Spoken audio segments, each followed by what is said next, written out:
Attention, the following program you're about to watch contains ideas and opinions. If you are easily offended by ideas or opinions, I suggest you refrain from watching this. Girl, hey, yuckle, girl. Da-da-da-da-da-da-da, girl, hey, yuckle, girl. Baby, girl. Say what? Good evening, everyone, and welcome to Scrub Talk with Diesel, where I, Diesel, rail at you, the listener, for being a scrub. I knew I took a break last week, and I apologize to anybody who was wanting to hear more about things, but I've been doing a lot of research and trying to figure out exactly what we should be talking about in the next episode, and I think I found a topic that is really important to everybody. So, no matter what card game you play, in general, you have to know what kind of deck you're going to take into competitive play. So what I want to talk about today is deck building. Deck building is the process of making a competitive level deck in order to use it at competitive tournaments. Now, on Scrub Talk, we talk about a lot of different games. We can talk about Magic or Card Fight, Buddy Fight. Some people have used some of these in competitive video gaming or other sorts of competitive games. But today's focus is going to be on card gaming. And while I can't go into the nitty-gritty of exactly what you should build in each grouping, as time changes that, which I'll explain later, instead I'm going to teach you the most effective ways to becoming a good deck builder. First thing I want to talk about is knowing your limits. And by the limits, I mean the limits that the card game puts upon you while deck building. Now, each game has its own individual rules on what you can and cannot do while building a deck. Certain games have card restrictions, a certain number of a card that you can play. Some games have hand restrictions or have a notion of a unique card in which normally you can play so many copies of a card in your deck, but unique cards can only be played one of. Some decks have a card minimum, a certain number of cards that you have to have in your deck, or a maximum, or an exact number of cards that go in the deck. Okay? These limits are called upper and lower limits. A lower limit is the minimum of something that you can do, and the upper limit is the maximum of something you can do. When the upper and lower limit are the same, that just means that it is an exact number of things. Now, I'm not going to go through step-by-step things on each game like I said before, but let's talk a little bit about knowing your limits. If you are playing Magic, the lower limit on number of cards is 0, and the upper limit on all cards except for basic land is 4. So that means that you can only play 0 to 4 of any card in your deck. They also have limitations based on what format you're playing. I'll get into format playing later. In Card Fight, you can run a max of 4 copies of cards. There are certain cards called trigger cards, of which you need to run exactly 16. Your deck needs to be exactly 40 cards, with your starter counting as one of those cards. And your extra deck can have up to 8 cards in it currently. Later it will change. And knowing those limits are important because when you are constructing your deck, you are trying to find a balance, and I'll discuss balance later. But being able to find a balance means accessing the way the game plays, knowing the upper and lower limits of what they allow you to play. So knowing these limits is a great first start. Next up is knowing your play style. Your play style, as it says, is the way that you play a particular game. Now, we talked a little bit about this in the episode about types of decks, and if you need a refresher course, please go back to that episode and watch about the different types of decks there are and how to figure out how your play style is. Knowing your play style is a very strong part of building your deck, because if you know that you are a rush player, that you are aggro, you will not build a deck towards trying to control the field because you can't play that way. And broadening your horizons is a big part of making yourself a better player, which we'll talk about in another episode. But for now, I want you to know that Acknowledging your strengths and using them when deck building is an important part of making sure things go through. So, knowing your play style will help you judge exactly what cards you do and don't want to play, and it'll help you trim out cards that you think might be cool but actually hinder your play style. So you're getting really close to the maximum number of cards that you can run, or the maximum number of cards you should run, and you get to a point where you're starting to trim cards out. And you find a control card that is really cool and you think will work really well in your deck, but you don't really play control right all the time, and you have problems remembering the timing and whatnot. So don't play it. Cut it out. And some people would say that that might make your deck worse depending on what your overall image is. But if you try to play something that you cannot play, you will have problems from the get-go. And this is entering into a competitive tournament, so you want to play what you're familiar with. Knowing your play style also leads in to knowing yourself. Next thing you have to know about while deck building is basic math and statistics. I'm going to talk a little bit here about consistency. When you are trying to build a deck, the first thing that you want to make sure you do is have some sort of image of how you want to win. You got to know what your perfect hand is going to be. You have to know what you're trying to do to your opponent to get rid of them. Are you trying to mill them out? Are you trying to control the board of all big things before going in for a kill? Are you trying to put as many creatures on the board as possible and swing as quickly as you can? Whatever your particular play style leads you to do, you have to build your deck trying to get that ability off. This is where math and consistency come into play. So, just for an example, I'm going to use Buddy Fight. But not all games are Buddy Fight, but they all have similar things going with their ratios. So in Buddy Fight, you can run max of 4 copies of any card. And your deck has to be a minimum of 50 cards. So the first thing I do, math-wise, is know that the closer I am to 50 cards, the better overall chance my deck has of drawing the cards that I want to play. So I look at all the cards that I want to use, and I first try to trim down to an idea of 50, because being at 50 or 51, there's not that much statistical difference, although some pros will argue. And overall, though, if I try to go 52, 53, 60, 200 cards in my Buddy Fight deck, then I'm not going to see the copies of the cards I want when I want them. You also have to judge how many copies of a card you're going to run. If you want to see a card every single game, and it is important and cheap and easy to play, you want to run the max number of that card that you can run when games have upper limits, like Buddy Fight. So if I want to see my grade 1 blah blah blah, I have to run 4 copies of that card, the max that they will let me run. Okay? And you say that you might want to see every card every game, but you don't really. Once you get used to the idea of playing through a game and finding a thing, you'll realize that some cards are just too expensive to see every game, or to even see every other game. You want to make sure that they only come up when they're absolutely necessary. So you cut it down to 2, or you cut it down to 1. Some cards allow you to draw cards, so you might maximize the number of draws you have and minimize the number of high-cost, ineffective cards. That way you can draw them when you need them and only when you need them, and not have to worry about sacrificing anything for the main game.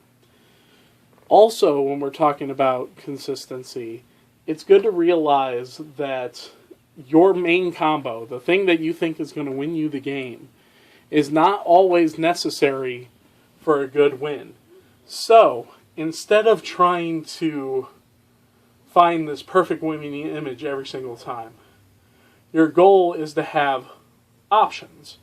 Options we talked about in an earlier episode. And make sure that you use the things available to you to create options that can win you games. Paying attention to the statistics of how you draw stuff will make you a better player because it'll allow you to fix problems with what you consider your inherent luck base. And I'll explain that when I get to luck. The next thing I want to talk about is knowing your personal meta. Now, meta, for those of you who don't know what that means, is actually just supposed to be a prefix that means an above look of what you're doing. So the meta game at your store is the decks that the people play at your particular tournament all the time. So you're looking for patterns, you're looking for popular decks, you're looking for things that people use on a constant basis. Knowing the way your meta plays is a very important thing when you are trying to build a deck, especially a competitive deck. When you are building competitively, you need to remember that you want to go against your meta. So if your meta is full of stuff that gets rid of things on the board, then you want either a board accelerator or you want some way to counter that effect. If you go up against people who do a lot of rushing, then you want to be able to play a deck that can regain life advantage or get yourself some big blockers, something that would make it impossible for them to go rush on you. Your meta will determine the way that you play, but the way that you play will also determine your meta. Every time that you play in a tournament with the same people, they will change the way that they play, they will change their attitudes, they will change their play style based on the events that happen during that tournament. Thus, the meta is always evolving. And this is what I was talking about earlier about time. You can never put a deck together and just be done with it. A deck is never finished. And it's never finished because your meta constantly evolves. So what you have to do as a player is change with the way your meta changes. It takes a long time and a lot of practice to get there. And I don't expect anyone watching this video to go into it as an expert. But I'm going to go ahead and give an interesting example. One time my girlfriend was trying out Magic with me. And I've been playing for several years, you know, mostly casual, but not too bad at F&Ms or whatever. I was a scrub. And my girlfriend is a very bright girl and was very good at theory crafting. That is, using what she knows about various cards to build decks that people had not seen before. So one time she comes up to me very excited and she's like, "Matt, I have a deck list for you. I want you to play it this week." And I was like, "Oh, okay." So I went out and traded for a bunch of cards to get this deck together. I played it that week and it dominated the format. The way that my players played, they had no understanding of how to beat this new homebrew thing that my girlfriend came up with. And I made a couple tweaks to it to fit my play style and to deal with certain things in the meta that she had not accounted for. And before long, I had this deck that just kept winning tournaments. I won something like 3 months of tournaments in a row at every store I played at. And pilot skill is important, but just the fact that my girlfriend looked at lists of cards and went, "Yep, that one's good, that one's good," and was able to put it together in a way that totally blew my meta sideways was amazing. And it's just because she knew how those people played, how I played, and built something suited to me. So that being said, let's talk a little bit about what you can do in order to make good decks. I'm going to get a lot of flack for this opinion, but I'm going to go ahead and say it anyway. When you are starting to learn how to deck build, My suggestion is to start with what you know works. Alright, and this comes into the idea of a net deck versus a homebrew. Now, for those of you who don't know, a net deck is a deck that you find, usually online, but sometimes from a friend or whatever, that has been proven to work in the past. People net deck all the time. Whenever you hear about the top 10 tournament decks, and then you see someone playing a copy of that, that is a net deck. If they borrow a deck from a friend who won a major tournament with it, that is a net deck, no matter how they got it. The thing that makes a net deck is that it is not your own creation, but rather someone else's. Now, I'm going to talk about why this is good.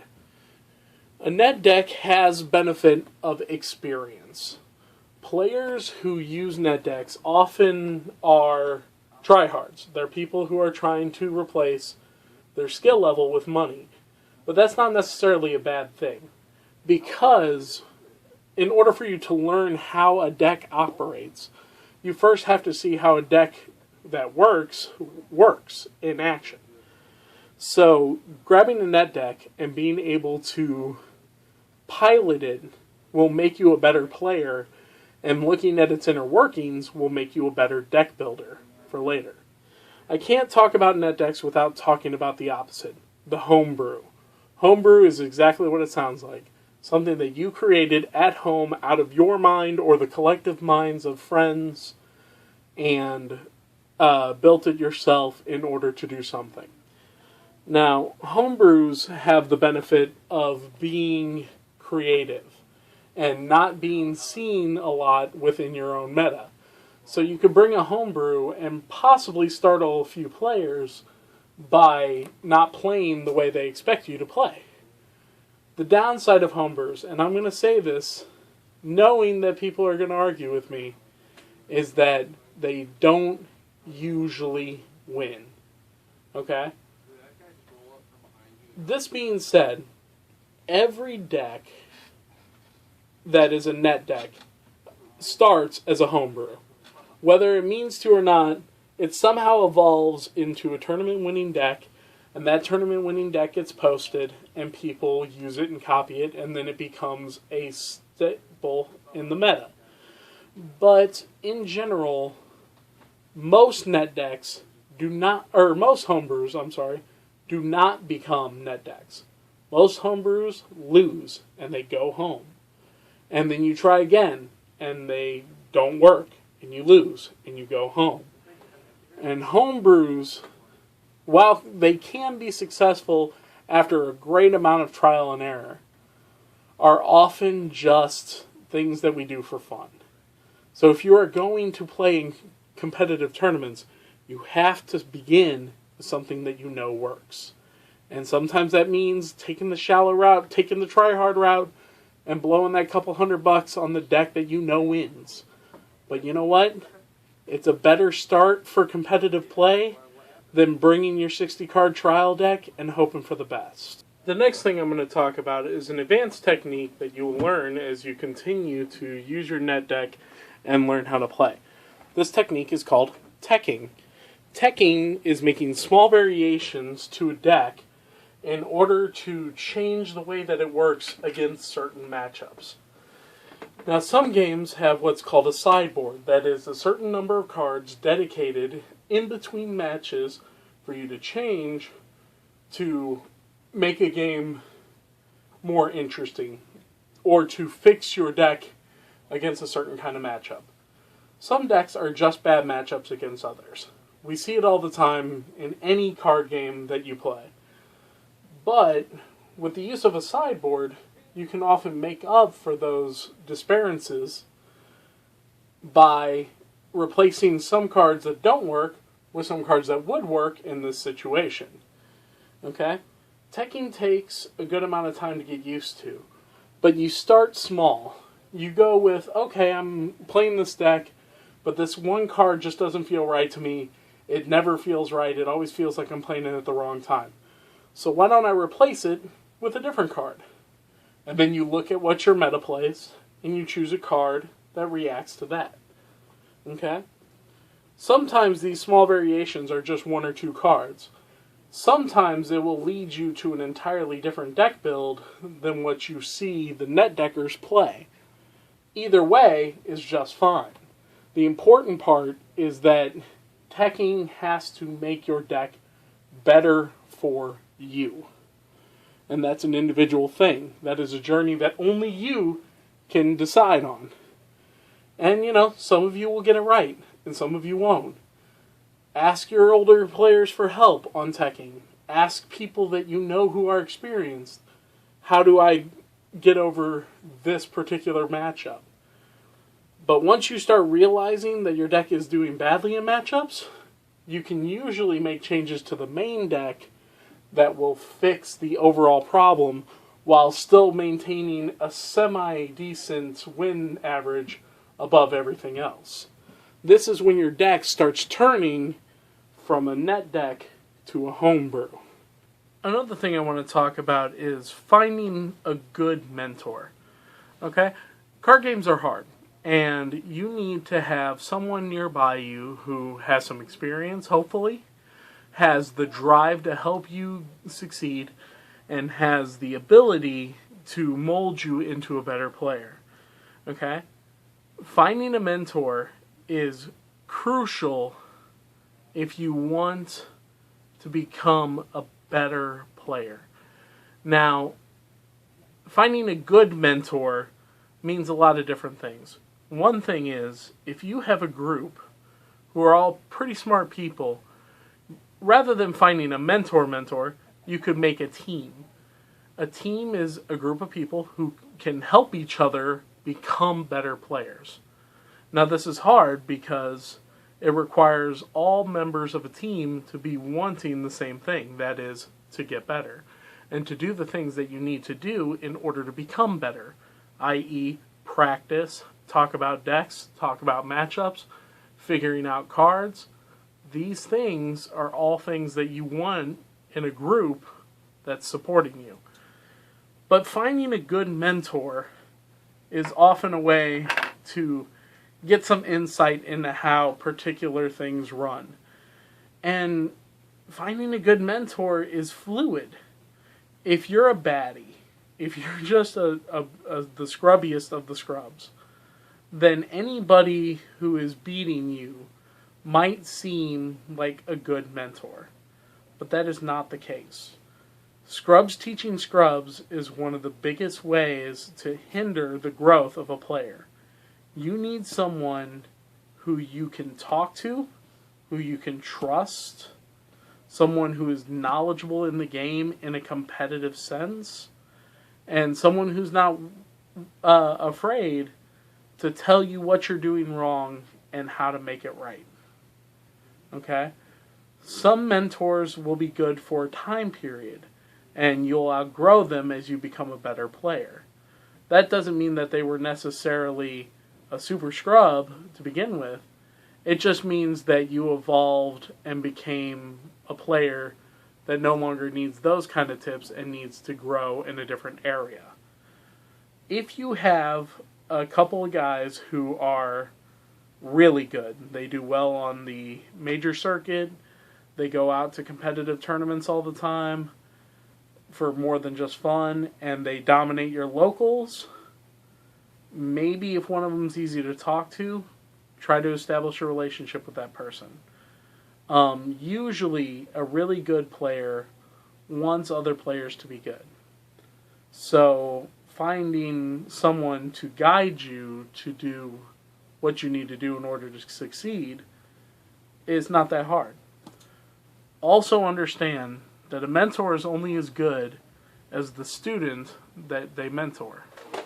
So your goal as a student is to pick up as much as you can. If you slack and you make excuses and you don't try the things that they're telling you to do, then you're not processing information well enough for their mentorship to help you at all. You have to respect the person that you are asking for advice. So make sure that your friendship can handle you taking a little bit of grief from them. because they're only trying to help. But in your mind, you have to get over that hurdle, that scrubby hurdle of, I don't have to listen to this guy, I can do it all myself. I will tell you right now that no pro, not a single one of them, doesn't have a group of people that they play with on the regular and certain people that they trust and respect that they can talk to about the goods, the bads, and the ins and out of any deck that they build. Every single professional card gamer has one.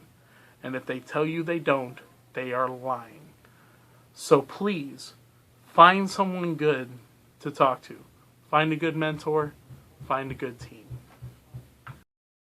The last thing I want to talk about, and one of the things I think is the most important thing of deck building, is play your damn deck. Now, a lot of veteran players are going to get annoyed at you if you do not play your deck. This is one of the things that we get really heated about. Because sometimes, as a veteran player, you're out there trying to help people, trying to make a difference. Some kid walks in and goes, hey, I built a deck that's going to crush the meta. It's going to destroy the entire format. I'm going to win every tournament. That's great. How much have you played it? Oh, I haven't gotten any plays yet. I built it, and I'm ready to go, and it's just going to win everything. Alright, cool. Well, what's your winning image? I'm not going to show anybody until the tournament happens. Are you sure you don't want to test play it? Make sure everything's okay? No, it's going to be great. It's going to be great. And then you guys play it in tournaments, and it's a garbage deck full of garbage cards. You have no background on what's going on. You didn't test play to see if it even worked. And then when you get beat, you're disheartened, and it drives us nuts.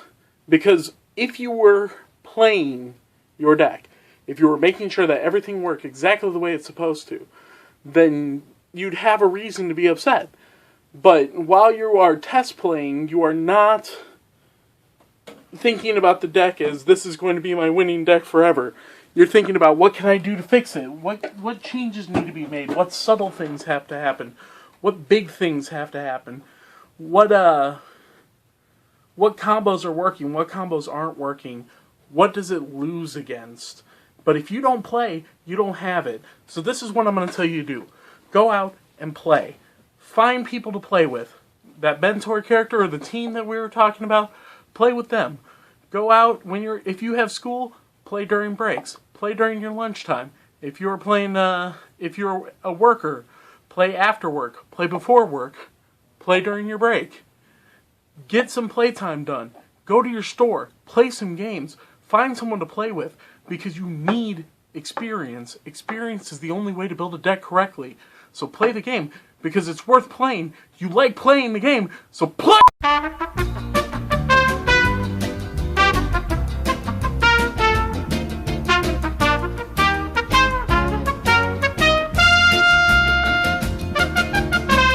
And that's all the time we have for Scrub Talk this week. I'd like to thank you guys for watching, and I hope that this has given you some insight on what you can do to become a more capable deck builder. Becoming a more capable deck builder will make you a more capable player, and as we all know, if you don't honestly assess your strengths and weaknesses, you cannot become good at what you want to do. Keep scrubbing, my friends.